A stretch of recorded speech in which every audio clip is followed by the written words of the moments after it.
శుభోదయం. Global బెతేనియా Calvary ministry తరపున ఈ పునరుద్ధాన యొక్క దినములో మరొకసారి మీ అందరితో కూడి కలుసుకొని దేవుని యొక్క పరిశుద్ధమైన మాటలు ధ్యానించుటకును దేవుడు నాకు ఇచ్చిన మధురమైన అవకాశమును బట్టి దేవునికి ప్రత్యేకమైన వందనాలు తెలియజేసుకుంటూ ఉంటున్నాను. ఈరోజు కూడా పరిశుద్ధమైన వేద గ్రంథంలో నుండి మరొక చక్కటి మాటను చదువుకుందాం. గలాతీయులకు రాసిన పత్రిక 2వ అధ్యాయము 20వ వచనాన్ని నేను చదువుతున్నాను. దయచేసి గమనించండి. గలాతీయులకు రాసిన పత్రిక 2వ అధ్యాయము 20వ వచనం.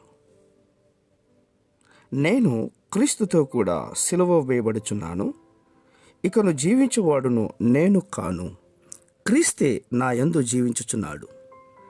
నేనిప్పుడు శరీరమందు జీవించుచున్న జీవితము నన్ను ప్రేమించి నా కొరకు తన్ను తాను అప్పగించుకొనిన దేవుని కుమారు యందలి విశ్వాసము వలన జీవించుచున్నాను. దేవునికి స్తోత్రం కలుగునుగాక. అవును ప్రియులారా, అపోస్తలుడైన పౌలు గారు మాట్లాడుతున్నటువంటి మాట ఇది.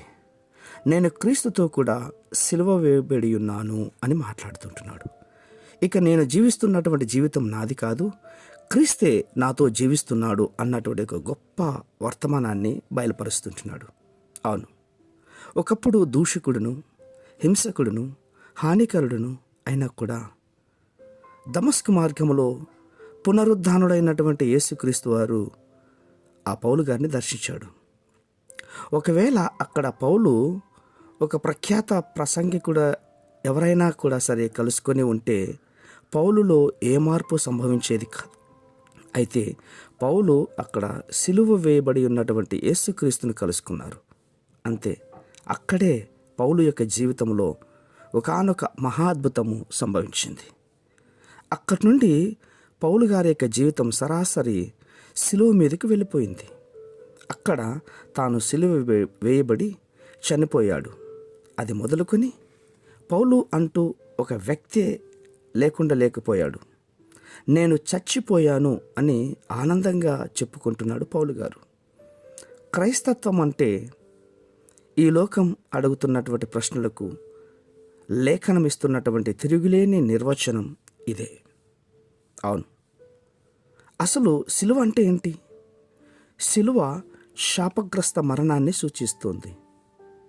మ్రాను మీద వ్రేలాడబడిన ప్రతివాడు శాపగ్రస్తుడు అని వాక్యం సెలవిచ్చింది కదా. యేసుక్రీస్తు శాపగ్రస్తిగా మారి యూదులు ఆయన ఎంచినా కూడా ఆయన పట్టించుకోకుండా సిలువ మీద వ్రేలాడి మరణాన్ని అనుభవించారు. యూదులు యేసును ఎంతగా ద్వేషించారో పౌలు తనలోని స్వభావాన్ని, తన సమస్తాన్ని, తనను తాను అంతగా ద్వేషించుకున్నాడు. పౌలు తన దృష్టికి తాను శాపగ్రస్తుడయ్యాడు. అందుకే పౌలు తన సకల వ్యక్తిత్వంతో పాటు తాను కూడా సిలువలో చచ్చిపోయాడు. ఈ గుణములు మనము కూడా కలిగి ఉందముగాక. ఈ పునరుద్ధాన దినములో పౌలుకున్నటువంటి విశ్వాసం చేత మనందరం కూడా ముందుకు సాగాలని మనసారా కోరుకుంటూ ఉంటున్నాను. పరిశుద్ధమైన మా ప్రియ పరలోకపు తండ్రి, ఈ వాక్యాలు వింటున్నటువంటి వారందరి జీవితాల్లో ఒక్కొక్కరిలో ఒక్కొక్క నిజమైనటువంటి పౌలను బయలుపరచండి, గొప్ప కార్యం చేయండి.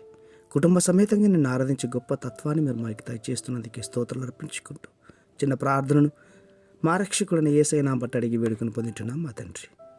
ఆమేన్, ఆమేన్.